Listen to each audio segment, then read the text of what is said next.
Okay, everybody. I'm talking by myself right now. The class is not in here with me, so I'm going to teach you guys Delacroix by myself. So what's going to happen though is I'm not going to stop at the definitions or names to wait for you guys to write them down because there's nobody here to write them down. So as you're watching this video, if you need to pause the video, then go ahead and do that.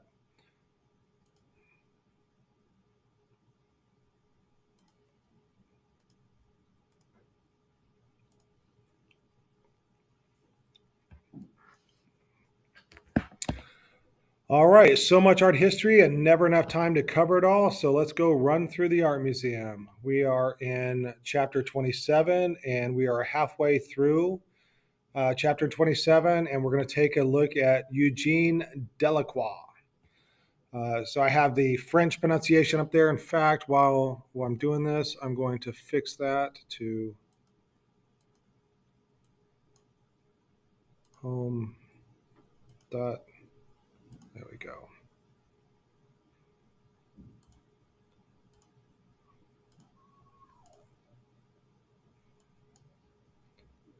All right, let's go back to our slide then.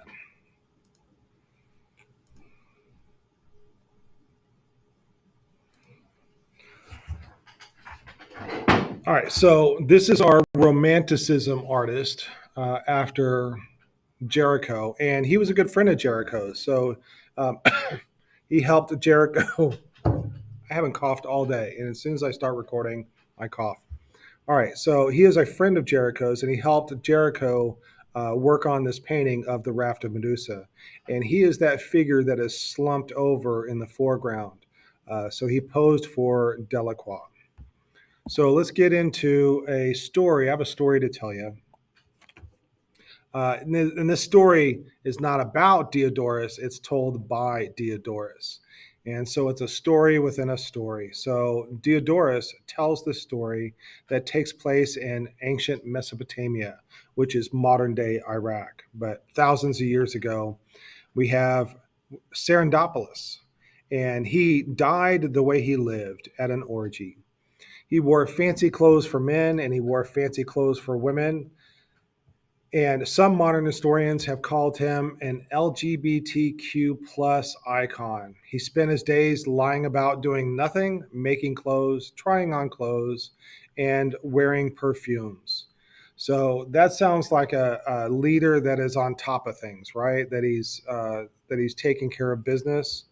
Actually, he's not taking care of business at all. He spent a lot of his time in constant deviant sex with concubines, both male and female, engaging in orgies. Sometimes the orgies numbered thousands of people. And other high officials hated that he did all this, but did not pay attention to governing the kingdom.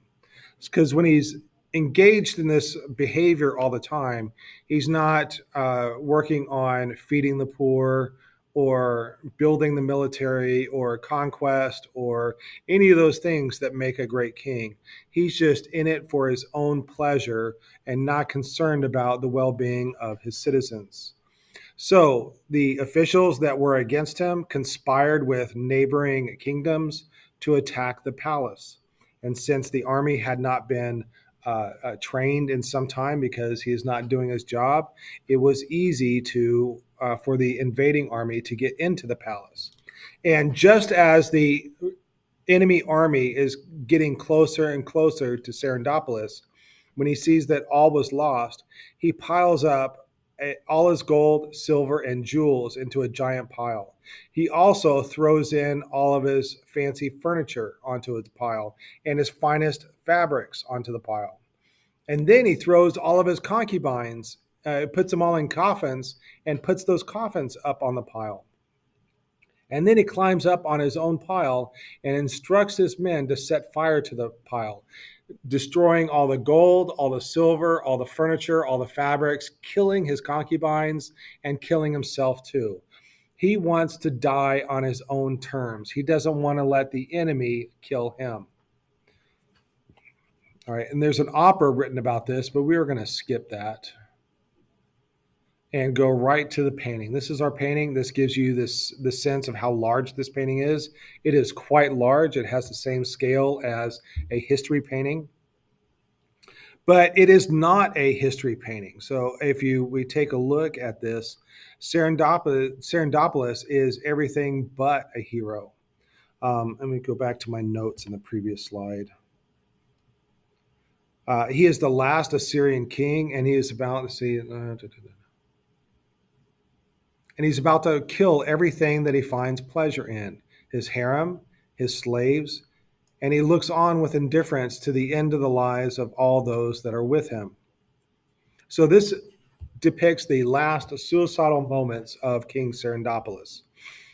And he is stoic on his bed, observing all the chaos around him as his concubines are gathered up, and you can see the riches that will soon be consumed in the funeral pile. And the painting is filled with writhing movement.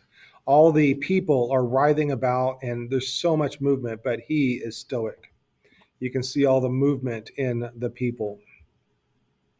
So once again, what makes this, there's a couple things that make this romanticist instead of a traditional history painting.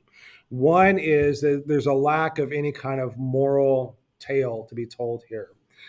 Instead of a moral tale for us to look up to, instead we have a scene of horror, much like the raft of Medusa. Instead of a heroic event, we have a scene of horror. And then the other thing that makes it romanticist is the loose brushwork. You can see that in the background. With traditional neoclassical painting, the brushwork is very skilled. You, especially with like an Ang painting or Anga, you can't see any brushstrokes at all in his paintings. They look so realistic, and they're all quite bright. Where there's some dark areas in the painting. All right, and then let's delve into some history. So we're going to go to Greece, and at the time in the 1800s, Greece was not its own country. The area of Greece was under Ottoman control. And this is the Ottoman Empire. It's almost as big as the Roman Empire from the first semester. But anyways, the Ottomans are in control of Greece. Now, the Greeks here are Christian and the Ottomans are Muslim. So there's a little bit of friction between the two different religions. The Greeks were treated like second-class citizens, and they were forced to adopt Ottoman customs. For example, young boys were taken away from families and raised as Ottomans and put into the army. And in isolated areas, the Greeks did not comply with the Ottoman customs, and I need to take that out. All right. But anyways, many of the Greeks lived outside of Ottoman territory, like up in the mountains. And they formed secret society and plotted to return to Greece and free it from Ottoman control. In the 1820s, the Ottoman Empire was engaged in wars on the outer edges of the empire, not in Greece. So most of the Ottoman Empire was away from Greece. And while the Ottoman Empire was distracted, the Greeks revolted. And this is very much like a David and Goliath situation, whereas David is represented by the Greeks and the Ottomans represent Goliath. So the Ottomans have a much bigger army, much more well organized, and the Greeks are, at this time in history, the Greeks are not as well armed or well trained. So we're going to look at where the revolution is happening in Greece. And you can see that blue area right there. That's where the Greeks start to take back their own territory. And so small villages, the Greeks rise up and they overpower the guards. And so we have situations like that. So in retaliation to the Greek military victories, Ottomans start attacking the citizens, and they indiscriminately slaughter the citizens. But just like when we looked at the 3rd of May and the 2nd of May paintings by Goya, uh, we learned that, even though the citizens are being executed and it seems unfair, those citizens that are being executed, they're not entirely innocent. And that's what's going on here. That just because one army is bigger and tougher and more ruthless and more brutal than the other doesn't mean that the weaker army is all that innocent. So while if you look at this map, you can see the blue area. That's where the revolutions are happening. I want you to look at that green area. That is an island called Chios. It's spelled Chios, but it's pronounced Chios. And on that island, there are Greeks living under Ottoman rule, but it's peaceful. The Ottomans are not messing with the Greeks. The Greeks are not messing with the Ottomans. While the revolution or these revolts are happening in the blue area on the map, in the green area, it's peaceful. And they want it to stay that way. The Greeks don't want to rise up. They're happy with what they've got.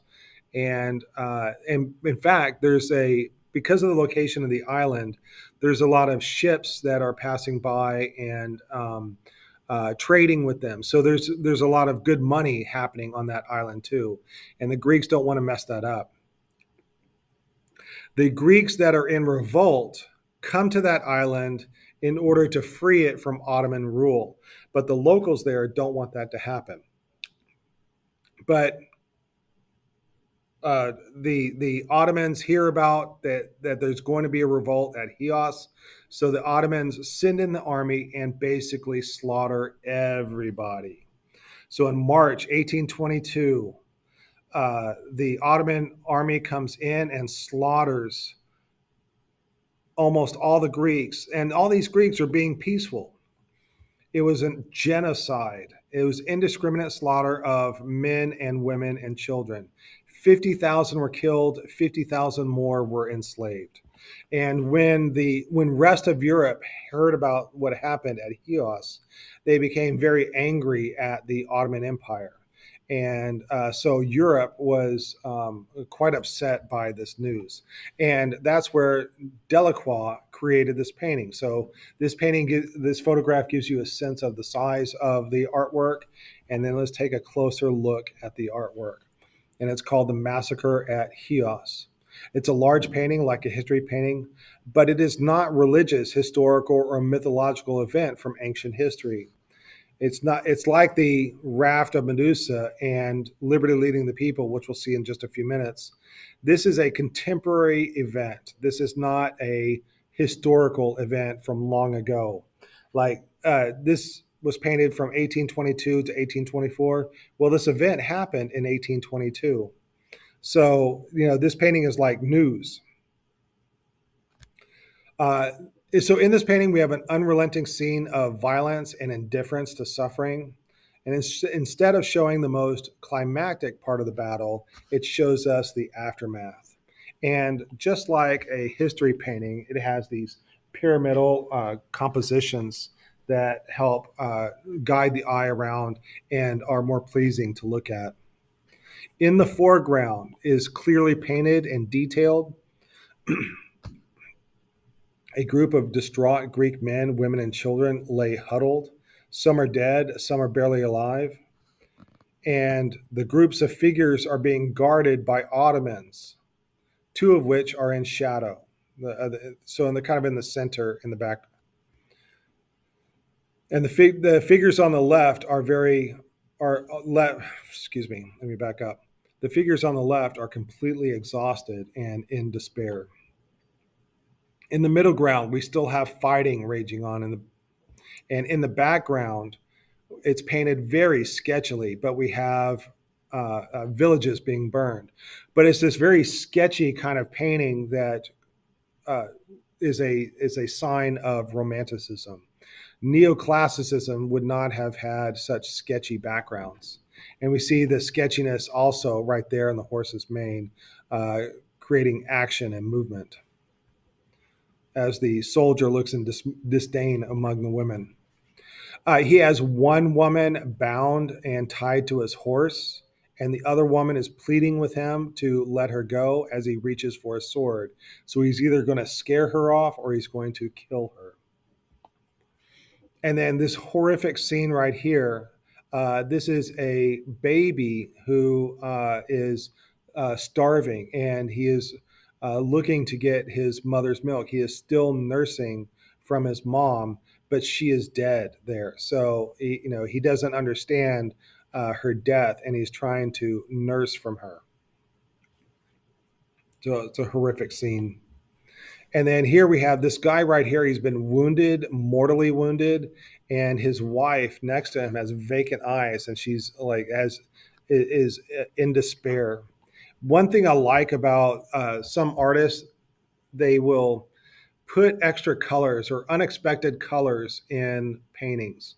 And you see it a lot more when you're actually standing in front of the painting. So if you go to the art museum, take a good look in the shadows of paintings and you'll see some unexpected colors. For example, in this one, it is the shadows where we see this red that is portrayed here. And to me, I find that really interesting.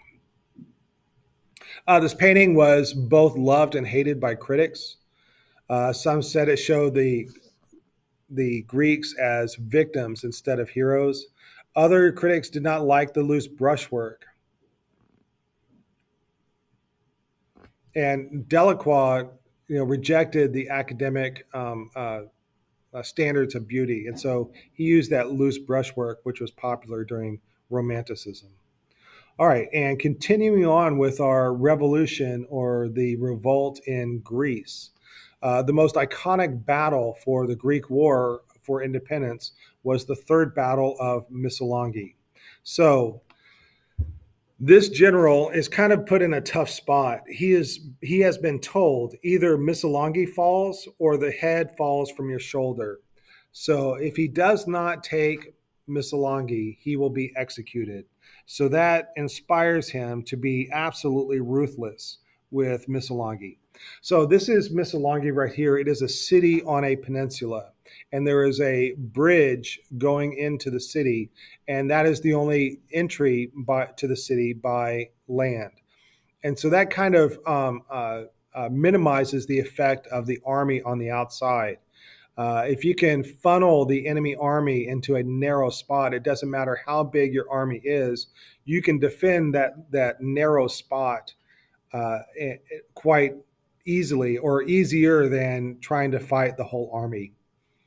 And then, so you can see in this one, I'm going to get my pen out, and right in here, you can see some white flags. So the army has tried to invade over the bridge and has been fought back. So there's some white flags that they have given up. So they're going to camp out here and make sure anything doesn't cross the bridge.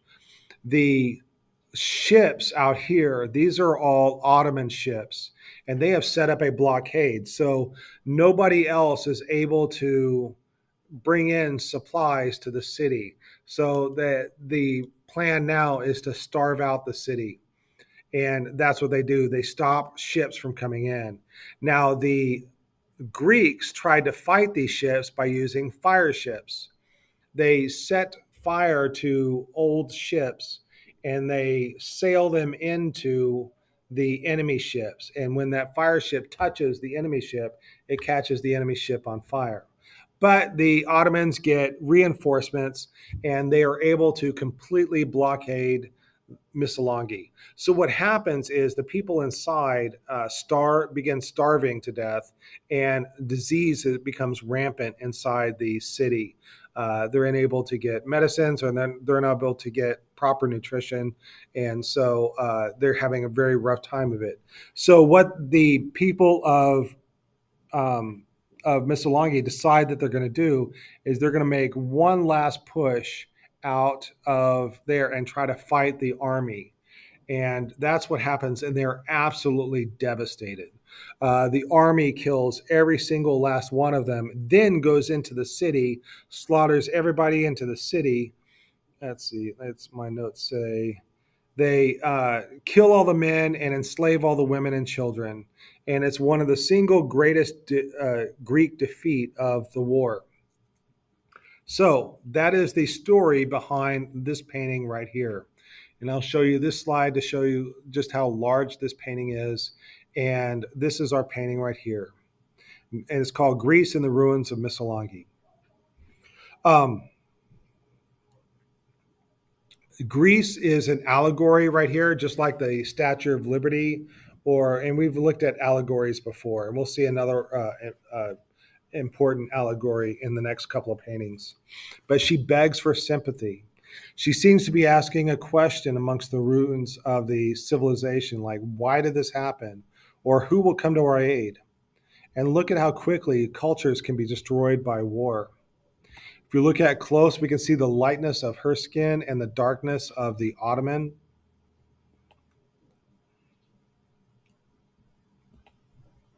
And then we can see the blood stains on the rocks of the ruins of Missolonghi. And then we have some of the citizens' hands. They've been crushed by the stones. And in the background is a row of severed heads of the citizens of Missolonghi. And there are some references to ancient Greek sculptures. Like, you can look at this and they look very similar. So the romanticists are looking back to ancient Greece and Rome, but not their ideals. They're looking back at the aesthetics of Greece and Rome, and you can see that both neoclassicism there on the right and romanticism on the left are looking back to these classical images. They're even looking back to the Renaissance. All right, I've got another history story for you. So we've gone through, we've looked at the Rococo art of the aristocracy, and then that ended up in revolution. So we had the revolution there. So the aristocracy turns into revolution. The revolution turns into Napoleon's reign. Napoleon gets left on an island, and then we are back to a aristocracy. And then we get Charles X.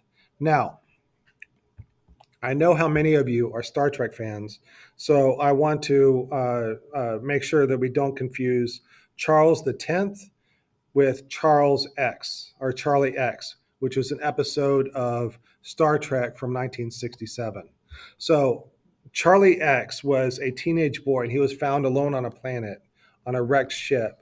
And he learned how to talk by talking to the computer on the wrecked ship. But he doesn't know social etiquette. But the thing about Charlie X is he has godlike powers. Like, he can make anything happen just by thinking about it. For example, he plays a game of chess with Spock, and Spock wins, and Charlie gets angry and uses his mind to melt the chess pieces out of anger. In another instance, Uhura and Spock are singing a song. Ensign Rand is listening and enjoying the song, and Charlie falls in love with Ensign Rand, but he gets angry that she's not paying attention to him. She's paying attention to the musicians. And later on, he tries to date Ensign Rand, but she's 10 years older than him. He's a teenager. She's in her 20s.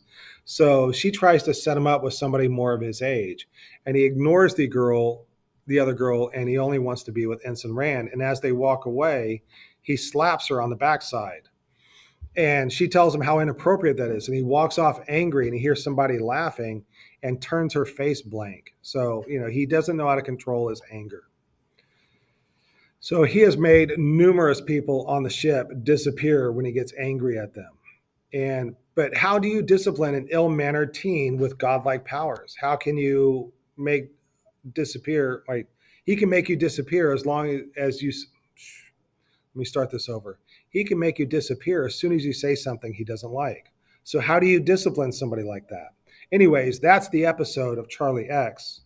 And so I want to make sure that you don't mix up Charlie X with Charles X. So Sir Charles X, he begins making laws in France that are only beneficial to the aristocracy and bad for regular people. He's trying to make France like it was in the Rococo days. And he pisses everybody off. There's increasing hostility between the king and everybody else.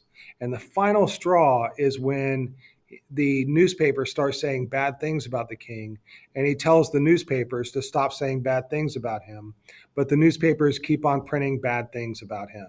So he creates this new law to shut down the newspapers, but the newspapers keep making more newspapers anyways. And so then the king sends in the police to arrest the employees of the newspapers, and the employees of the newspapers fought off the police, and so he tried to shut down the newspapers that were saying bad but accurate things about him. All right, so, and that led to the French Revolution. And this new revolution is called the July Revolution. And it's also called the Revolution of 1830. And it's also called the Three Glorious Days. So, you know how in different moments of time and history, there are certain visuals that people think of when they hear certain words. For example, in World War One, what comes to mind when you think of World War One? And in both my art history classes today, the student said trench warfare. Well, trench warfare, which is correct, right? And in the Cold War, it's the nuclear explosion, the fear of the nuclear explosion, that is the main visual image from the Cold War. From the Middle Ages, it's knights. Or from Egypt, it's the pyramids and King Tut.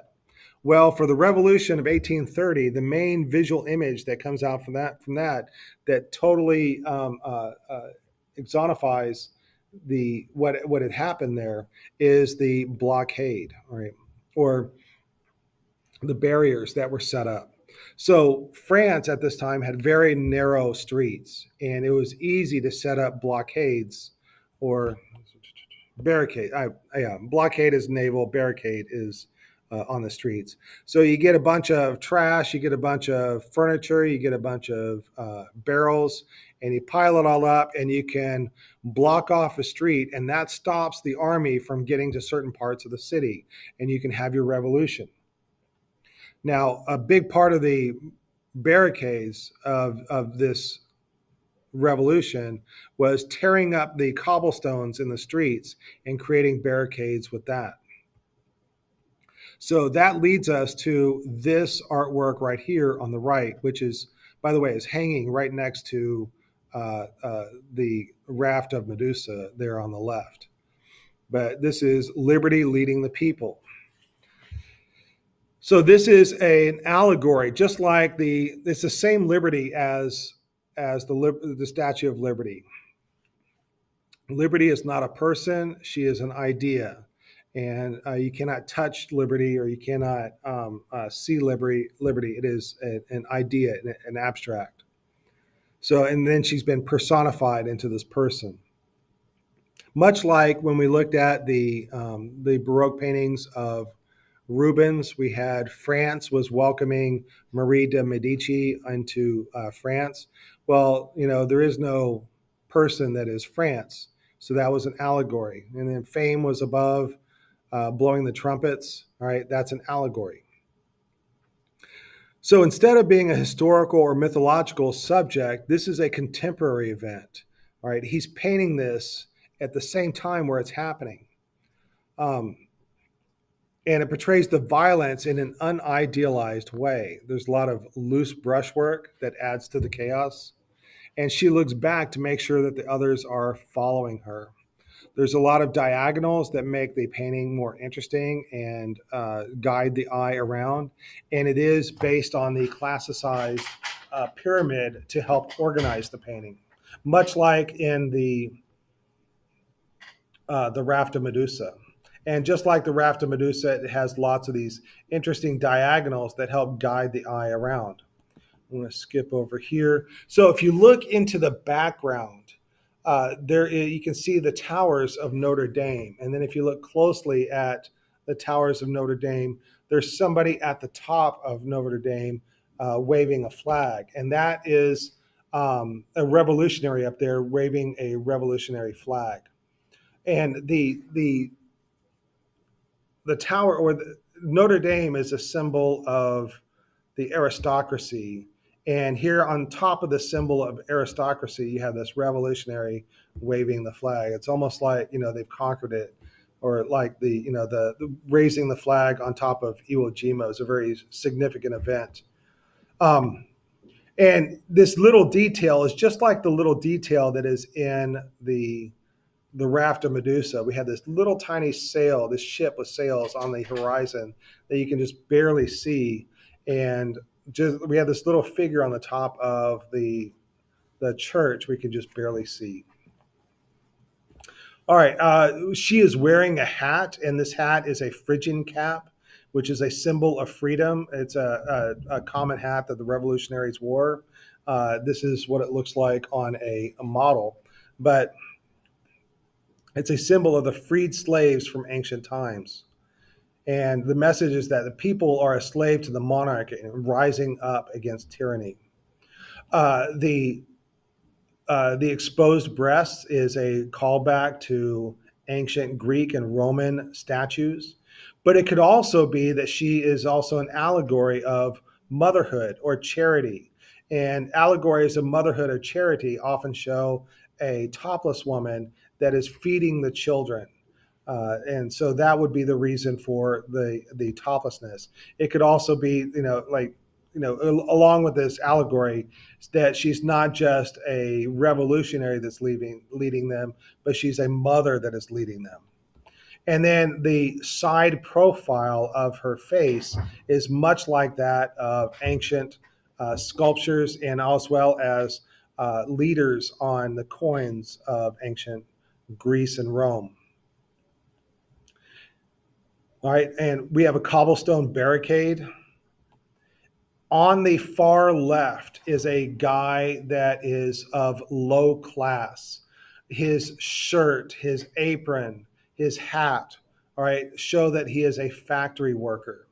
And his sword is a sword from the Napoleon army. So he used to be in the army. And so this is a man of low class. The guy in the center of this image is a man from the middle class, the top hat, the jacket, the hunting rifle. So these two guys that normally would have been against each other have teamed up against the aristocracy. So this is showing that all the classes are working together to fight against the aristocratic oppression. And on the far right is this schoolboy. He's wearing a schoolboy's hat. He has a schoolboy satchel, and he has his guns out, and he's joining in the revolution. In the lower right, we have some dead soldiers, and this is to show that the revolution is not without cost. People are actually dying. In the bottom of the painting, there is this man who's only dressed in a shirt. Now, a couple of things could have happened to this guy. He could have been woken up out of his bed, like, people stormed into his bedroom, pulled him out of bed, dragged him through the streets, and killed him. Or it is likely that he was somebody that he could be a revolutionary, or he could be a soldier, and that he was killed during the revolution, and people have stripped his clothes off, which is a very common thing to do here. That as people were dead in the streets, others would strip their clothes because clothes were very expensive. Also, when you're having a revolution in the streets, shops are not open, stores are not open. You can't get food, you can't get clothes. So people would be getting clothes from wherever they can.